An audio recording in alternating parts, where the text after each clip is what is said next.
Come on now, we take the loop law in capacitor. You know that the Kirchhoff's second law says what? Sigma V is equal to 0 or sigma IR is equal to sigma E. Since we are dealing with a capacitor, so we will use this. The summation of all the potential difference or the potential drop across the circuit is always 0. Fine. Now you need to know what is the conventions when you solve or when you deal with the batteries as well as capacitor in a circuit. Fine. Now you must know that when you deal with the two batteries, you always start the current from the positive terminal of the higher potential battery. Second thing, when the charge flows here, you know, when the charge enters to this plate, fine, first it enters to this plate, so this plate will behave as positive and another plate will behave as negative. Now you know that the charge is going like this, so charge will enter to this plate, so this plate will behave as positive, another plate will behave as negative. Now you take the loop. Suppose I take the loop A, B, C, D, A. We know that for the second law of Kirchhoff, we need to write the closed loop.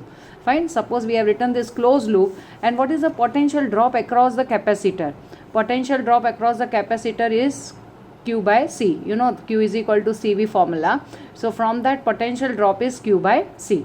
Now when you apply the Kirchhoff's second law to this loop, we start from A.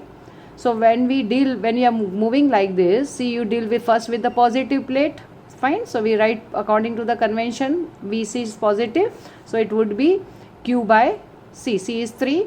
Fine. 3, definitely it is microfarad. Then you come across which part of the battery? Negative. So it is -4. Now you can see that in the third part, when you enter to this charge enters here, so this will behave as positive. First you deal with positive plate, so plus Q by 2, -10, you deal with the negative terminal of the battery, -10 is equal to 0. Just you solve this formula, you will get the Q value as 84/5 microcoulomb. Now we have taken another circuit in which we are dealing with the 3 batteries and the 3 capacitors. Fine. Now you know that the current should always start from the positive terminal of the higher potential battery. So current start here. You know this is a junction point. So charge divides. Fine. So here the charge divides. You can see that here Q charge flows here at this junction point. Charge divides. So Q1 and Q2 suppose go to this branch.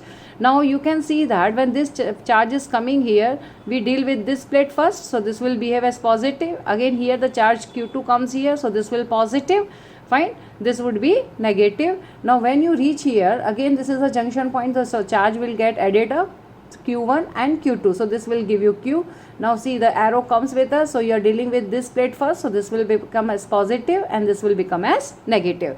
Now you take the first loop and another loop. So we have taken first loop as A, B, E, F and A. Fine. So we take this loop and then the second loop is this one. So when you apply the first Kirchhoff's second law to the loop 1, see, we will start from A. So here first we will deal with negative, so -6 plus, so it would be Q1 upon, because at this branch what is the charge? It is Q1. Q1 upon what is the capacitor? 1. So here when you come here, it is Q upon 3. This is, we are dealing with minus, so -12 is equal to 0. See, this is the first equation you get. Now for the second loop, for this loop, fine, we start from C, D, E, B and C. Now you can see that when you deal here with the negative terminal, so we will start with -3, then plus plate first, so it would be Q2 upon 3. Then you come here, so this branch comprises of Q1. So you are dealing first with which plate? Negative plate, so it would be minus Q1 upon 1. Because capacitor is 1. Now you can see you deal with the positive terminal first. So it is +6 is equal to 0. So you solve this equation as this, that is Q2 upon 3 minus Q1 upon 1 is -3. And we know that at this junction point Q1 plus Q2 is Q. So when you solve these 3 equations simultaneously, we get the value of Q1 as 9 microfarad, Q2 as 18 microfarad and Q3 is 27 microfarad when you solve this equation simultaneously. I hope you understand this. If you understand this, please try to do this sum, right, which is it is already asked in PMT, that is 2005. Now I will help you out how to start with. Now you can see that we have one battery only over here. So one battery, so here charge will flow here, suppose Q. Fine. So here the charge comes as Q. So when this charge comes at Q, so this will become as positive, this is negative.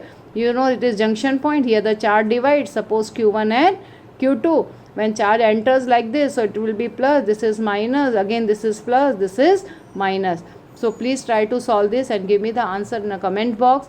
Thank you, and please, if you like it, share and subscribe with your friends. Thank you.